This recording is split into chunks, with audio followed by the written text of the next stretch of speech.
તો મારો છે, પણ આ બધા અલૌકિક તત્વોની કૃપા મારા ઉપર થશે તો મારા ઘરે મારી ધરેલી સામગ્રી આ મારો, મારી આડી નહીં, આ અલૌકિક તત્વોની આડી. જો પ્રભુ છે ને એ પરમ અલૌકિક છે, અને પરમ અલૌકિક હોવાને કારણે એમને લૌકિક સંભળાતું નથી, લૌકિક સમજાતું નથી.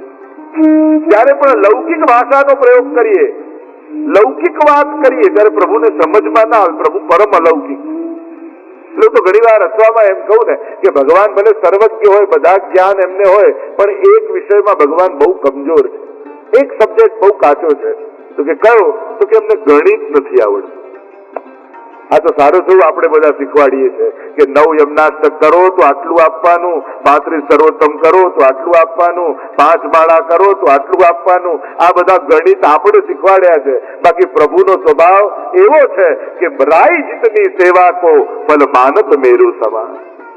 પ્રભુ ગણિતમાં બહુ કાચા છે, એ ગણી ગણીને ક્યારે આપતા નથી, એની ગણતરી બહુ કાચી છે. એટલે જયારે જયારે તમે કોઈ પણ ભગવત ચરિત્ર જુઓ અને એમના પ્રસંગો જુઓ, ત્યારે ભગવાન ગણવા બેઠા નથી. શું સુદામાના તાંદુલ ગણી ગણીને ભગવાને આપ્યા કે ચલો આટલા તાંદુલ એટલે આટલું આપો? એ તો આરોગ્ય ને કુબેરનો વૈભવ આપતા જાય. આજ પ્રભુની વિશેષતા છે. કાની શબ્દ આપ્યો એટલે જ લૌકિક સમજ ન સમજ મનુતે નૈવ લૌકિકમ, એ મહાપ્રભુજીના વચન છે. અમારા ઠાકોરજી લૌકિક નથી, લૌકિક જાણતા નથી, લૌકિક સમજતા નથી, પરમ અલૌકિક છે. અને પરમ અલૌકિક હોવાને કારણે અલૌકિક તત્વો, અલૌકિક વ્યક્તિઓ, અલૌકિક ભાષા, એની જ આડીથી આપણા હૃદયની વાત કરવાનો પ્રકાર પુષ્ટિ માર્ગમાં. તમારે તમારા હૃદયની કોઈ વાત ઠાકોરજીને કહેવી હોય ને તો લૌકિક ભાષા ન વાપરતા. આપણે ત્યાં કીર્તનનું માધ્યમ છે, સામગ્રીનું માધ્યમ છે, શ્રૃંગારનું માધ્યમ છે, એના થકી. એટલે હું તો ઘણી વાર કહું, જીવનમાં બહુ સંકટ આવે ને વિપત્તિઓ આવે અને મહાપ્રભુજી કહે કે માંગવું નહીં ઠાકોરજી પાસે, તો શું કરવું? ઠાકોરજીનો નેક ભોગ ડબલ કરી દેવું. રોજ કરતા હોય ને કદાચ ડબલ કરવા લાગે તો ઠાકોરજીને બીજા દિવસે એમ થાય કે આટલી ગડબડ લાગે છે, આ ડબલ કેમ આવે છે? અને પ્રભુ જાણી જાય કે આને સંકટ છે અને પ્રભુ એને દૂર કરી. એટલે કહેવાનો પણ એક પ્રકાર છે. कौन सी बात कैसे कहां कही जाती है, इतना सलीका हो तो हर बात सुनी जाती.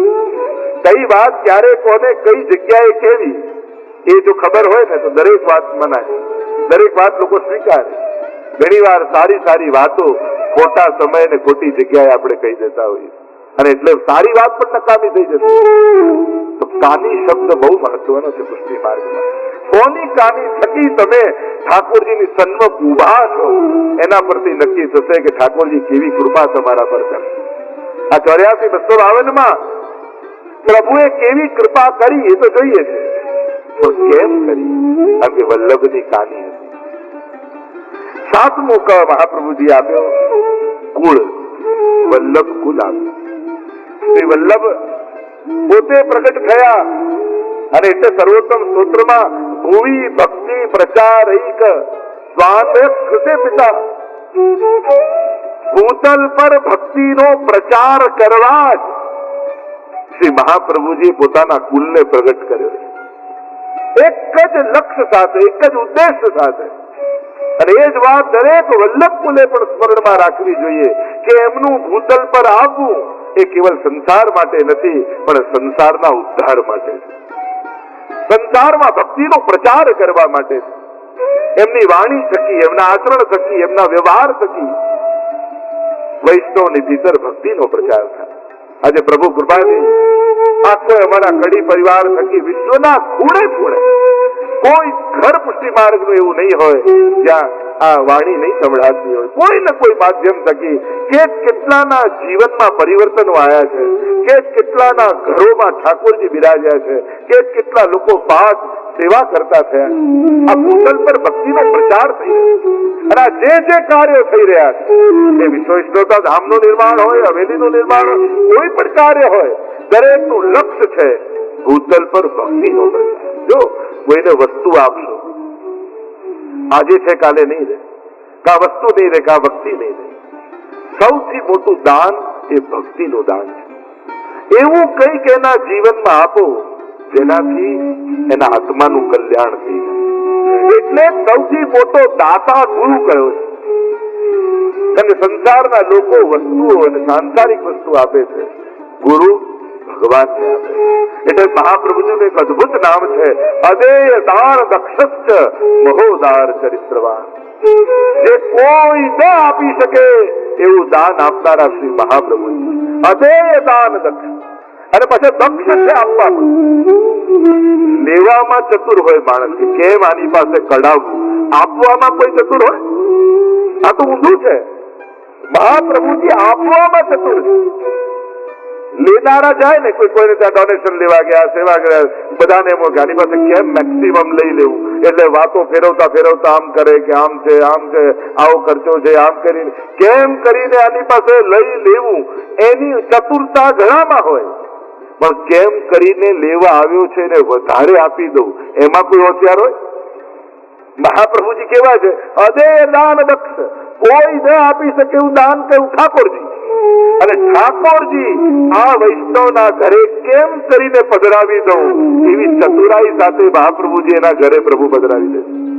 કોઈ વૈષ્ણવને મોકલે, કોઈ વલ્લભકુલને મોકલે, કોઈ કથાને મોકલે, કોઈ ને કોઈ માધ્યમ થકી. પણ જ્યારે પણ કોઈ સારો વિચાર, પ્રભુ સેવાનો વિચાર તમારા સુધી પહોંચ્યો, માધ્યમ કોઈ પણ હોય, મનમાં તો એ જ વિચારજો કે આ વિચાર મને મહાપ્રભુજીએ જ મોકલ્યો છે. તમે નિર્ણય જીવનમાં ઘણા લીધા હશે, ઘણા સંકલ્પો, ઘણા ડિસિઝનો તમે જીવનમાં લીધા હશે, પણ તમારા લાઈફ સૌથી બેસ્ટ નિર્ણય કયો? જે દિવસે પુષ્ટાવીને ઠાકોરજી પધરાવાનું નક્કી કર્યું ને, એ જ તમારા જીવનનો શ્રેષ્ઠ નિર્ણય હતો. નહીં તો જીવનમાં ઘણા તમે નિર્ણય લીધા આજ સુધીના, બહુ મહત્વના લીધા હશે. પ્રભુ પધરા, કારણ કે એ બધા નિર્ણયો સંસારમાં બાંધનારા નિર્ણયો હતા. આ નિર્ણય સંસારમાંથી ઉગારનારો નિર્ણય. અદેર દાન દક્ષ. એટલે મહાપ્રભુજીએ કૃપા કરીને વલ્લભકુલ આપ્યું, જેના થકી આજે પણ મહાપ્રભુજી ભૂતલ પર છે. આ નિશ્ચિત વાત છે, જ્યાં સુધી વલ્લભકુલ ભૂતલ પર છે ત્યાં સુધી પુષ્ટિ માર્ગને ક્યાંય આંચ નથી આવવા દેવાની. જ્યાં સુધી ભગવત સેવા ભૂતલ પર ચાલતી રહેશે, ત્યાં સુધી વૈષ્ણવના વંશજો વૈષ્ણવ જ રહેશે.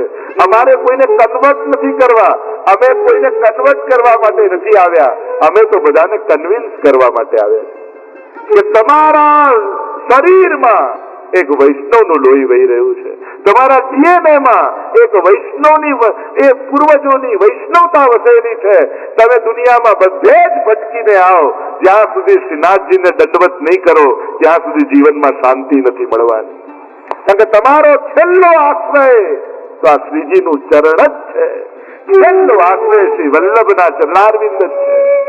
અને જયારે ત્યાં બેસો ને ત્યારે એમ લાગશે કે હવે ઘરે આવ્યા. એટલે ત્યાં પ્રસંગમાં આવ્યું ને કે કેમ ચાલે છે, પૂછ્યું કે પેટ ભરીને ખાઈએ છે અને નીંદ ભરીને સૂઈએ છે. તો પૂછ્યું આવું કેમ? ગુસાઈજી પણ પ્રસન્ન થયા. તો કે આવું કેમ બોલ્યા? અને ગુસાઈજી પ્રસન્ન કેમ થયા? તો ભાવ પ્રકાશ માં હરિરાયજી બતાવ, પેટ ભરીને ખાઈએ એટલે અનેક જન્મો લઈને ભૂતલ પર આવ્યા, પણ ભગવત સેવા નહોતી કરી, પ્રભુને ધર્યું નતું, ક્યારે પ્રસાદી લીધું નતું. એટલે ભોજન તો બહુ કર્યું, પણ પ્રસાદ ન લીધો એટલે પેટ ન ભરાયું. પણ આ જન્મમાં ગુસાઈજી અને મહાપ્રભુજીનું શરણું મળ્યું, ઠાકોરજી ઘરે પધાર્યા અને એમને ભોગ ધરીને કણિકા લીધી ને, તો હવે જઈને અમારું પેટ ભરાયું. નીંદ ભરીને સૂઈએ છે માણસ, ગમે ત્યાં ફરે, પણ જયારે ઘરના તૂટેલા ખાટલામાં પડે ને ત્યારે હાથ ઘરે આયા એમ થાય. કેટલી સુવિધા મારે, પણ 4 દિવસ 10 દિવસ 15 દિવસ પછી તો ઘરનો ખાટલો યાદ આવે. એમ જ નીંદ ભરી કે બધે ભટકતા રહ્યા, પણ હવે મહાપ્રભુજીના ચરણે બેઠા ને, હવે નિશ્ચિંતી થઈને સૂતા છે. આ ભાવ આપણે ત્યાં છે.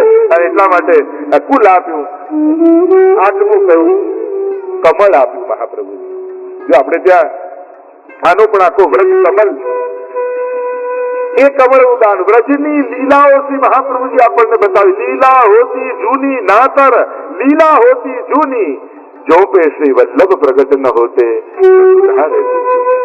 આ વ્રજ કમળ મહાપ્રભુજી આપણને 9કામાંથી 8મું કમળ. વ્રજની લીલાઓ. તમે ભલે ગુજરાતમાં અમદાવાદમાં રહો છો, પણ જો ઘરે ઠાકોરજી બિરાજતા હોય ને તો વ્રજના જીવનને તમે જીવી રહ્યા છો. દ્વાપર યુગને જીવી રહ્યા છો, કલયુગમાં પણ જો ભગવત સેવા તમારા ઘરે હોય. કારણ તમે જયારે જાગો ત્યારે વ્રજભાષા બોલાય, કીર્તન ગવાય. આમાં બધા જ કીર્તન સાહિત્ય વ્રજભાષામાં છે. લાલ અને જાગો હો ભયો ભોર, ઠાકોરજીને જે ભાવે વ્રજના વ્રજેશ ને એ બધી સામગ્રીઓ ભોગ ધરાય. અને આમ કોઈ પણ દુનિયાના ખૂણે રહેનારો વ્યક્તિ જો મહાપ્રભુજીની કાની સે સેવા ભક્તિ માર્ગ પ્રણાલિકા પ્રમાણે કરતો હોય તે ભલે દુનિયાના કોઈ પણ ખૂણે રહે છે, પણ એ રહી રહ્યો છે બ્રજમાં. એવો પ્રકાર મહાપ્રભુજી આપણને આપ્યો છે. કેવો સુંદર પ્રકાર. દુનિયામાં ગમે ત્યારે, અને તમારે ભલે અહીંયા જે ઠંડી હોય, વરસાદ હોય, તડકો હોય, પણ સેવા પ્રકાર કેવો ચાલતો હોય? વ્રજનો સેવા પ્રકાર ચાલે. સેવા રીત પ્રીત વ્રજજન કી, જનહિત જગ પ્રગટાઈ, પ્રગટ ભય માનવ રીત દિખાઈ. રીત અને પ્રીત વ્રજજન. એટલે અમે ઓસ્ટ્રેલિયા અને આફ્રિકાને જઈએ ને ત્યાં ઇક્વેટરની નીચેના પાર્ટ આવે, સાઉથર્ન હેમિસ્ફિયર આવે. એટલે અહીંયા કરતા વેધર સાવ ઊંધી. અહીંયા ભર ઉનાળો હોય કરતા ભર શિયાળો આવે. એટલે ઘણી વાર આપણા પ્રશ્નો થાય, શું કરવું? વિવેક રાખો, યથા દેહે તથા દેવે પણ છે. પણ સેવા રીત પ્રીત વ્રજજન, વ્રજ ભક્તોની રીત અને પ્રીત છે. એટલે દુનિયાના કોઈ પણ ખૂણે તમે રહો છો, પણ તમે સેવા ક્રમ તો વ્રજનો જ ફોલો કરો છો. એની જ ઋતુ, એનો જ સમય, અને એ જ પ્રમાણે તમારા ઘરે સેવાનો ક્રમ થાય. તો આ વ્રજ કમલ આપ્યું. અને છેલ્લે મહાપ્રભુજી 9 ક કહીએ છે, એમાં 9મો ક, નૌકા વિના કહો કો ઉતર્યો પાર. 9મું ક એ કર્મ છે. અને વૈષ્ણવનું કર્મ કયું? કર્મ કરો તું કાય. એટલે તો એકમ શાસ્ત્ર દેવકી પુત્ર ગીતમ, એકમ દેવો દેવકી પુત્ર એવ, મંત્રોપે કસ્તસ્ત નામાની યાની, કર્માપ્યેકમ તસ્ત દેવસ્ય સેવા. વૈષ્ણવનો કર્મ અને ધર્મ કયો? સર્વદા સર્વભાવેન ભજનીયો વ્રજાધિપ, સત્યાયમેવ ધર્મો હિ નાન્યત્વાપી સદા. આ જ આપણું સર્વોત્તમ કર્મ છે.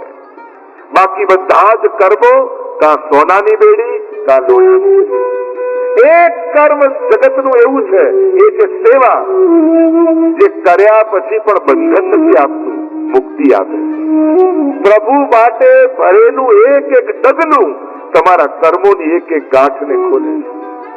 પ્રભુ માટે ઉચ્ચારેલો એક એક શબ્દ બોલાયેલા શબ્દોથી બાંધેલી ગાંઠોને ખોલે છે. પ્રભુ માટે સાંભળેલું એક એક નામ શ્રવણ દ્વારા બંધાયેલા કર્મોને ખોલે છે. આ નવધા ભક્તિ તમારા સમસ્ત. હરે કૃષ્ણ કૃષ્ણ કૃષ્ણ હરે હરે.